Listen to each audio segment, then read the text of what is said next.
Welcome back. After securing steel production in the previous episode, I spent an honestly fairly typical amount of time with my head jammed down a hole looking for shiny rocks using said steel in various practical implementations.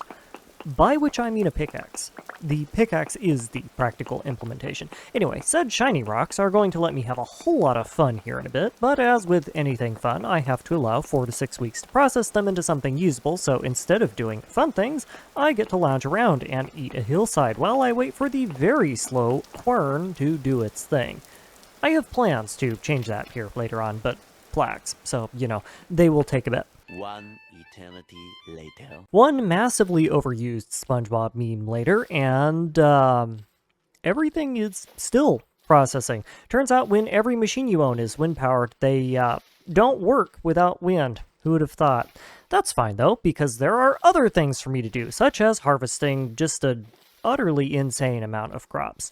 The first flax greenhouse isn't quite done yet, but the berries and carrots have started to grow in, and I desperately need to get rot production moving if I'm going to do anything with terra preta this time this century, so those are arguably more important.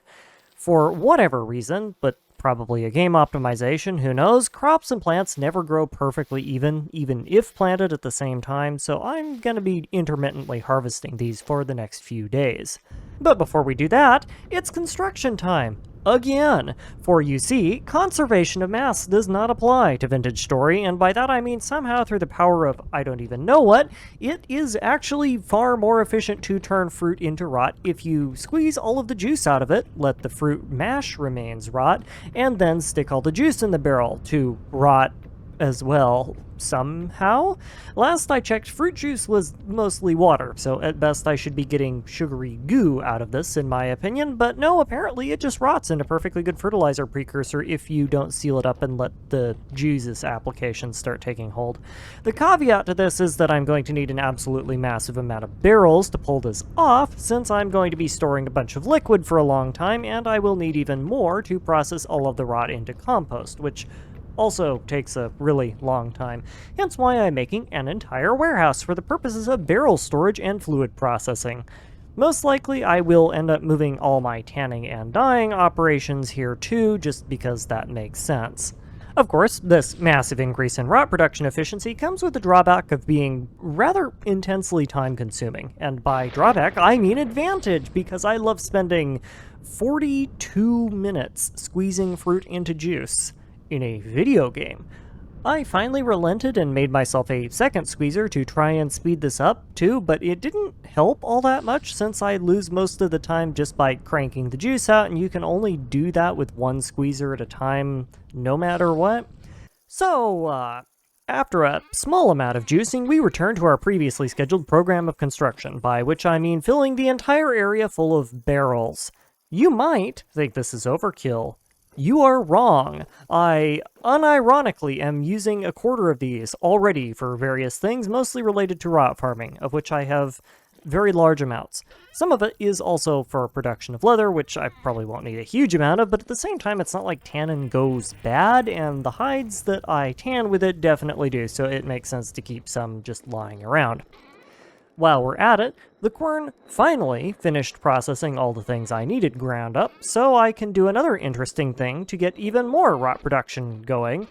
Conservation of mass, in addition to being weird when it comes to berries, is even more weird when it comes to grain. For example, a pile of flax grain contains 30 nutrition per grain, which is unbelievably terrible, and probably only balanced out by the fact that it's kind of a byproduct of the fiber farming process. Well, if you grind that grain into flour and turn that flour into dough, all of a sudden that 30 nutrition of flaxseed turns into 200 nutrition of dough, and if memory serves, 300 nutrition of bread. This is broken.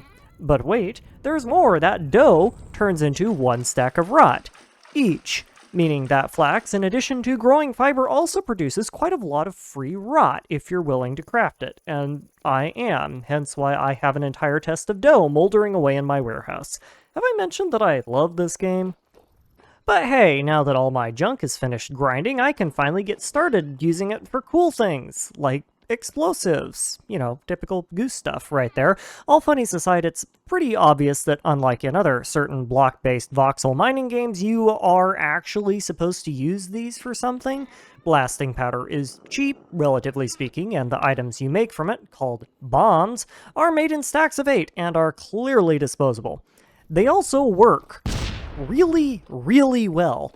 Bombs come in 2 flavors: ore bombs, which are intended to help the player quickly mine large amounts of ore with minimal losses, and stone bombs, which indiscriminately blow the daylights out of everything in their general area. I'm experimenting with the stone bombs here, and yeah, they're just really good. Solid area of effect, cheap at the price, consistent blast radius. Really, the only drawback is that they don't drop the stone you blow up with them very often, but I have plenty of stone already, so I ended up using them to clear a bit of the hillside here just because. The next project, though, that one is gonna take a bit, largely because I entirely forgot that I needed to stock up on soaked animal hides of a certain size, so I didn't. But anyway, I'm out of limestone again, so the first stop is to hit up my local deposit of the stuff and take out a small loan of 1,000,000 blocks, default on that loan, and grind my unjustly earned reward into fancy rock goo.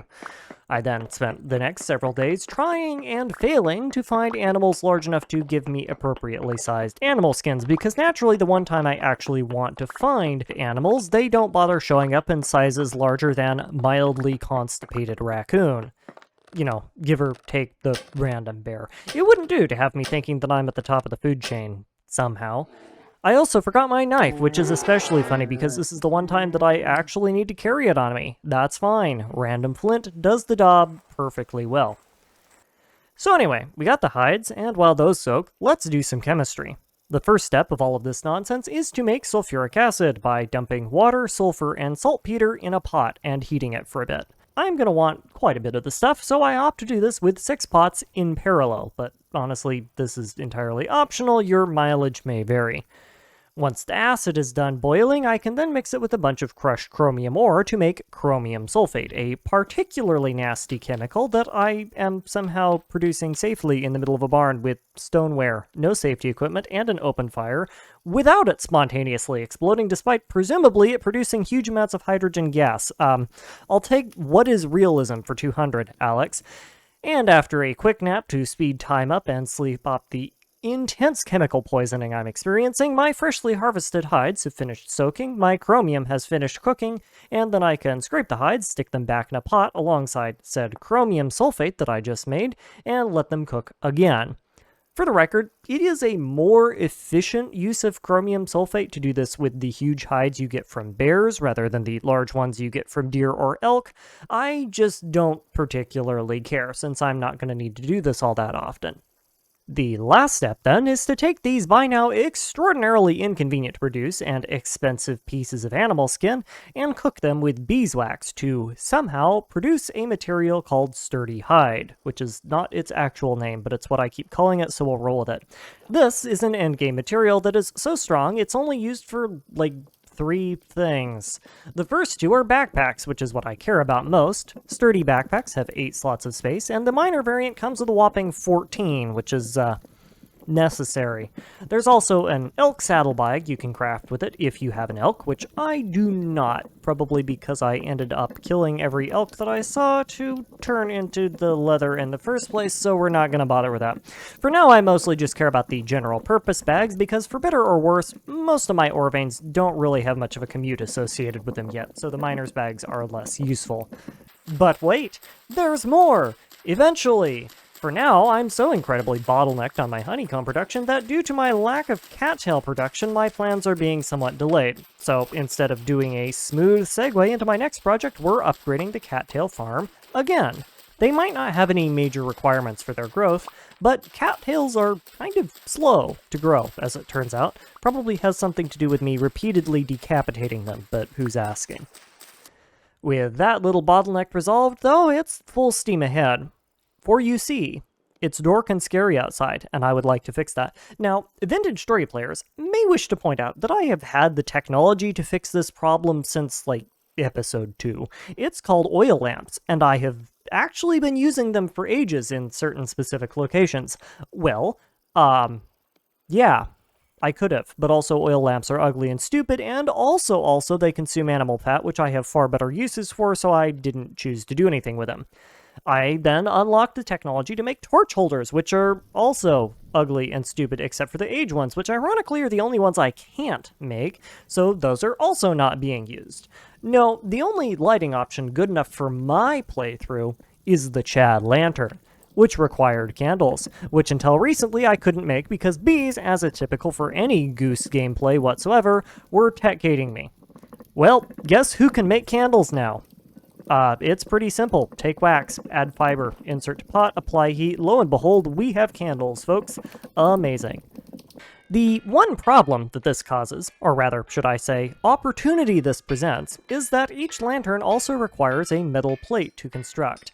Now, I have decided here to use copper, not because it's the cheapest, but because it looks the best, and also because it's the cheapest, so the raw material demands aren't much of a concern, and honestly, the processing isn't much of a concern for most practical implementations. I don't do practical. In fact, the foundational premise of my channel is, in fact, doing stupid, impractical things in the ways nobody would have ever thought were possible or intended, so this does raise something of a question, and that question is, what is the maximum speed of a forge hammer? Or, for that matter, what is the maximum processing speed of any of these fancy mechanical tools I have? So, let's talk tech. Power, in any given system, is going to be the product of the system's speed multiplied by its torque, minus any load placed on it. For our purposes, then, an ideal design would just barely meet the torque requirements needed to keep itself and the machines it runs from seizing, and then just move as fast as possible, because production speed scales only with the speed that the system is being run at and doesn't have anything to do with torque at all. Exhibit A, this creative-only autorotor, has a mostly linear relationship between power settings and the speed of the Helve hammer it powers. The hammer puts some load on the system, which slows it down at low power, but that is averaged out as you increase the speed of the rotor. The game doesn't model this interaction entirely accurately, since if it did and the rotor truly had constant torque, then the system would run at any speed you set the rotor to when clearly it seizes below 50%, but as spherical cows go, this is not the worst way to implement mechanical energy. Things get more interesting when you add gears to the equation. By exploiting mechanical advantage with them, you can trade out speed and torque for one another, and most real mechanical devices do this all the time for a variety of reasons. Well, that works out great, except for the part where you have to have a minimum amount of torque to overcome the tendency of mechanical systems to not move, i.e. via friction, or in this case, seizing. That's why, with this system, the whole thing fails when I crank the power. We have a 1-to-5 mechanical advantage here, which makes the gear spin super fast, but with a fifth of its normal torque, and that's not enough to overcome the inertia of the system. Obvious solution, then, add more power. Big gears allow you to combine the torque of multiple kinetic systems into a single drivetrain, which here is allowing me to feed the power of 4 auto rotors into one hammer at a 1-to-1 advantage, or no conversion at all. Interestingly, this system runs a lot faster than the first one with only one motor, despite them having theoretically the same maximum speed. This is due to those minimum torque requirements I mentioned earlier, because if a Helve hammer eats half a rotor's power, you only get roughly 50% of its maximum speed. But if you have 4 rotors, that loss is divided equally, allowing the whole system to run at 87.5% speed instead. Next obvious question, and a fan favorite, does it stack?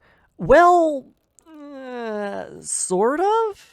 This system has 80 rotors running at full speed, piping power in at a 1-to-5 speed advantage, which theoretically means the hammer will run at 500% speed with the effective torque of 8 rotors, which is twice the number of rotors in the example I just showed. Instead, what seems to happen is the game's physics engine starts to double fist prune juice.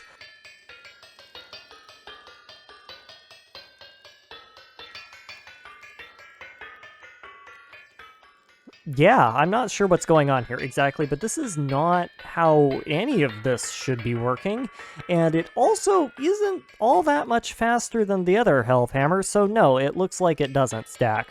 Conveniently, vintage story physics, taking a spooky dookie in the general directions of Newton's first, second, third, and 15th laws of thermodynamics, doesn't always happen. Case in point, this quern with a 1 to 25 speed bias does that. Now, don't quote me on this, but something tells me that this is not the intended operating speed of a quern. Well, that never stopped me before, so I'll take that, please. I would like one of them. And that's where reality starts sinking in. You see, making this in creative mode with debug tools, pretty easy. Making it in a vanilla survival world using my hands and, like, windmills? Not much less easy. Let's run through some of the obvious problems here. Problem 1, windmills.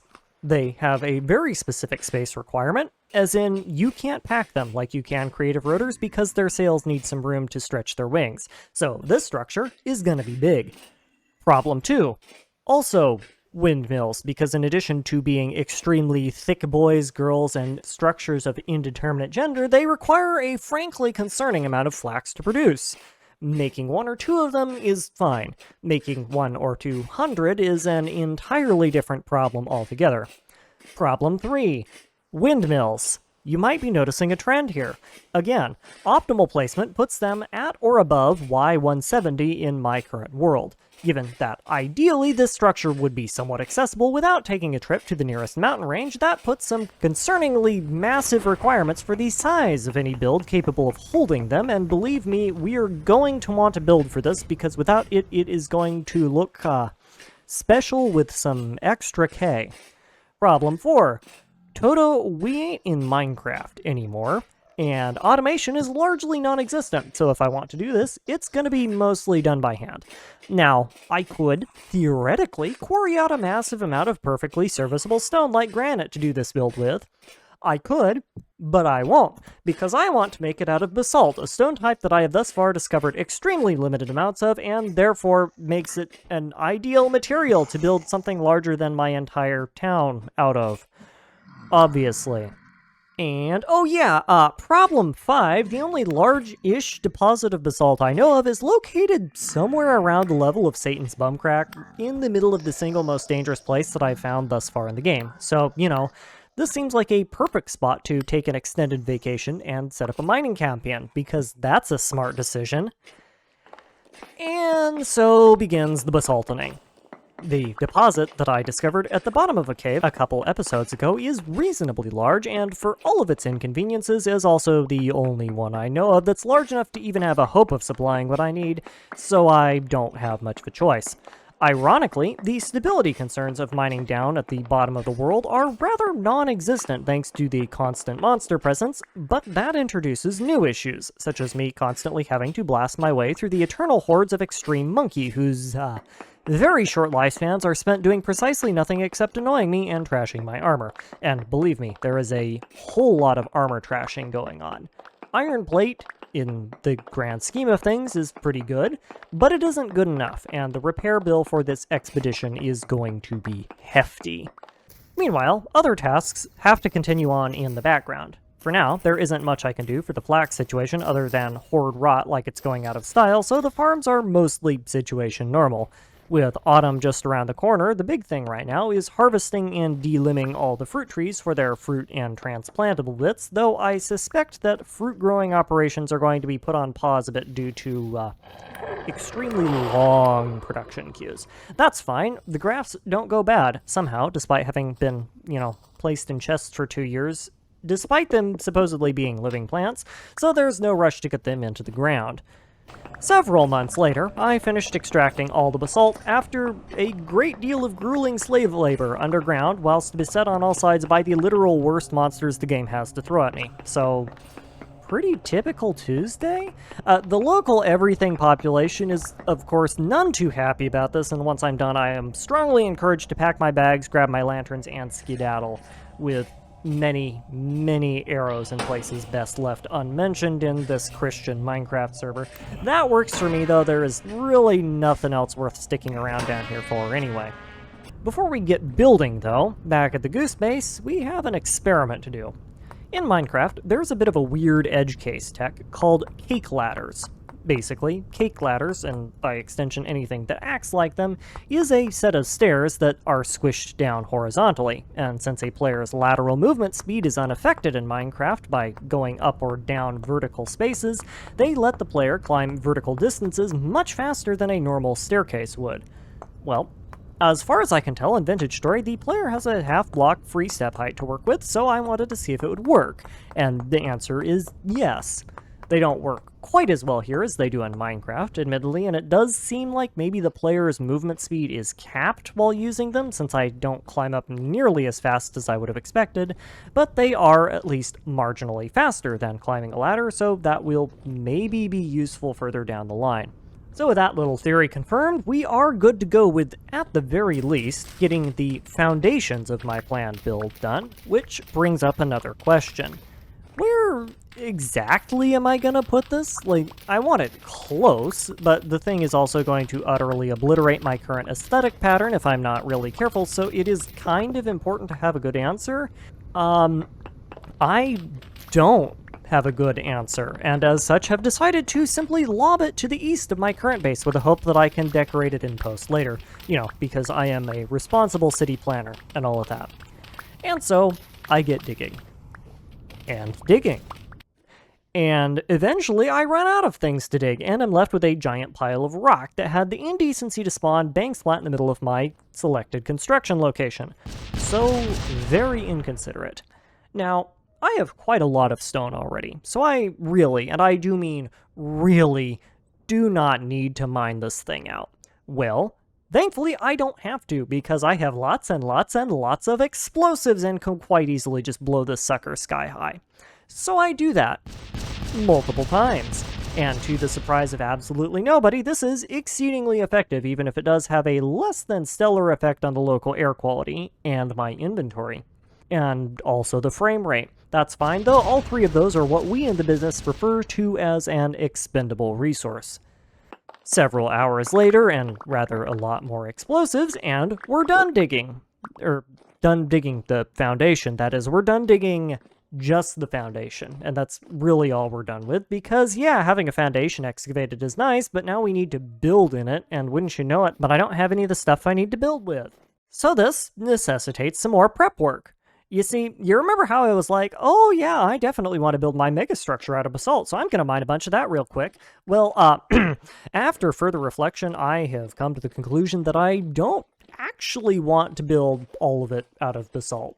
And in fact, some of it, especially the external parts, basalt is actually going to look really ugly with, because it might be a nice dark colored stone with great ambiance potential, but it is kind of a bit of a aesthetic blight when compared to the rest of my space.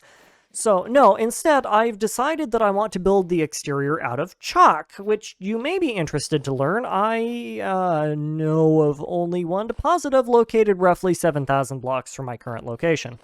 Now, the good news is that there is a teleporter, specifically the teleporter at my granite quarry, ironically, that is a little bit closer to that location than my base is. The bad news is that it isn't all that much closer, so we're going to be doing a bit of commuting regardless. Now, the one silver lining to all this is that it gives me a reasonable excuse to hit up another couple teleporters along the way, repair them, and map their destinations. Neither sent me anywhere terribly interesting, but it's always nice to explore the network a bit more, and there was a very real chance that it would have shot me closer home instead of yonks away, and, that chance is something that my feet would have appreciated if it had happened, but it didn't, so here we go. Chalk mining, for better or worse, is boring and unremarkable. Since I only care about the raw stone texture, I can get away with chiseling it to ensure a functionally 100% mining efficiency, but that tech does have something of a double-edged sword blade embedded in it, in that the blocks that you get from it don't stack in a miner's backpack because they're technically all sculptures. I have enough bag space that this isn't much of an issue, but it will still cut down on my total inventory capacity, so I'm probably going to be making a few more trips out here. And that, if you'll believe it, was the easy part, because the next material I need is a whole lot of glass. Glass, you'll recall, is made out of quartz. Quartz, you'll recall, is an ore. That requires mining, and smelting, And smelting said ore requires furnaces, so yeah, this is going to be interesting. So the first obvious step I need is to get me some endgame mining backpacks. These bags are made with the same hardened leather that I made the regular ones earlier, but like the miner's bags, let me carry a large amount of mining-specific items. The only issue here is that I may or may not have neglected to make enough leather to construct them earlier on, so we get to go bear and or large deer hunting. And by extension, everything else hunting, since there's no sense in letting perfectly good mobile bone depositories go unharvested, but really I'm just here for bears, which naturally are nowhere to be found. As to be expected, winter fog also makes things even more difficult than it has to be. It's pretty, mind you, real pretty, also deeply inconvenient, and at this point I think I'd probably be better off just wiggling my tail feathers enticingly and letting the bears find me rather than trying to do this the other way around. So anyway, several more days of that nonsense, and I have all the pelts I need, which is a lot. And then I get to do a bunch of crafting, which is also a lot, but in an entirely different way. Really wish I'd batched this better the first time, because this took way too long for no real good reason. Freshly equipped with my very fancy 42 slots of resource capacity, the next obvious bottleneck is, actually collecting all the quartz. Now, I like mining as much as the next person, but this is very clearly not going to be something I can do reliably by hand without subsequently losing said hand to a clinical case of tendonitis so strong that it spontaneously liquefies my knuckles into a slurry of gamer juice and agony, so I won't. Instead, it's once again time to reintroduce my good friend bombs, with the hope that my glass needs can be solved via the proper application of a very, very large amount of them. These prove, once again, to be extraordinarily effective, like arguably almost too effective. I want to collect all of the gold and silver from the quartz veins I mine manually on the off chance that it will give me crystallized native clusters, which the ore bombs tend to destroy, so before I can blast the place I have to locate those first, which, is a tad difficult with the bombs blowing everything up around me. But as I clear out more space and can triangulate with the prospecting pick, it becomes a whole lot easier, and pretty soon the only real bottleneck is me finding the stupid veins in the first place, because the quartz stands no chance of resisting me. Of course, the less said about the process of processing all of that quartz, the better. Let's just say it's a real good thing I have a bunch of fire bricks ready to go and leave it at that. By Goose build standards, the first stage of construction is fairly painless. All of that chalk I mined out earlier gets slapped down, and in the spaces in between, all of the glass I just finished smelting and or will be smelting in the near future gets chucked in. All of the blocks are chiseled a bit to give the place a nice pyramidish shape, and Bob is now a legally represented member of your family structure. And also definitely don't break your legs, because I definitely wouldn't have been stupid enough to break my legs while building this, no siree. The pyramid profile is not going to be lasting, unfortunately, since the whole point of this is to build something where a bajillion windmills can hide, and it's kind of too short to build them up efficiently, but the footprint is large enough that I felt like I had to do something with all the dead space, so there you go, giant glass pyramid. Now we just do this 7 more times. In unrelated news, a word to the wise from the wary. When the temporal stability rating is apocalyptic, it's probably not the best idea to stay in one location for too long, because the apocalyptic stability rating is a bit like an extreme fire watch warning, which is to say that if you attempt to do some extreme logging whilst it's in effect, you should expect to get dogpiled by no less than 37 dozen forest rangers doing their level best to ensure that you'll never light a fire again in your now artificially shortened lifespan. They don't have the decency to drop good gear, either, in the real world or Vintage Story. All of the mobs that spawn here are surface mobs, so you might get, a few strands of pocket lint out there, and what with the government funding being the way it is, I would be shocked if real forest rangers have anything more interesting. With that bit of important knowledge out of the way, I'm pleased to report that things are no longer proceeding apace, because I have once again hit a stumbling block in the form of resource shortages. This was honestly kind of inevitable, because even my, let's call it, neurospicy habit of compulsively hoarding things can only do so much in the face of single-handedly constructing a small skyscraper, but I did kind of hope I had a bit more time. The weak link, it turns out, is fire brick.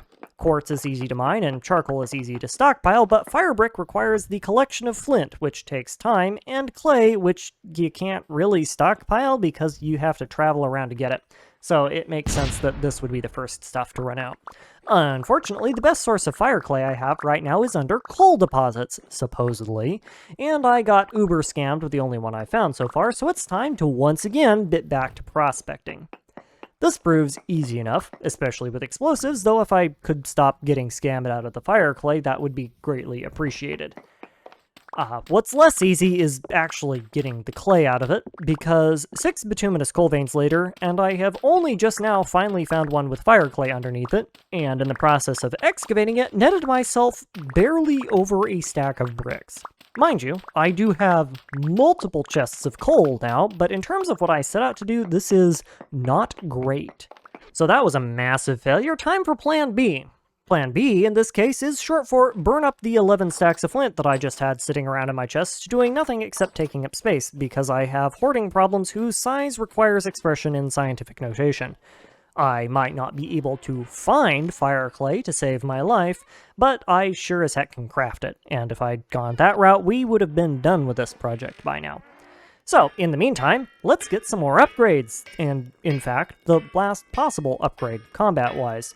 After painstakingly smashing together no less than 72 ingots of steel, I am pleased to bring you this, the pinnacle of defensive technology in Vintage Story.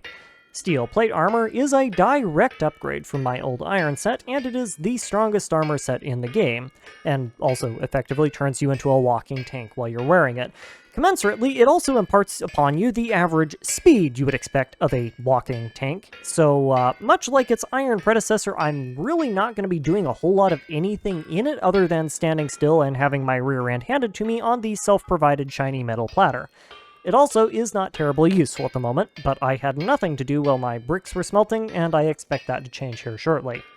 As with most of my less than interesting side projects, I will spare you the details and summarize by saying that when I got done, 2.5 clay veins are no longer with us after experiencing prolonged and personal attention delivered via the business end of a shovel.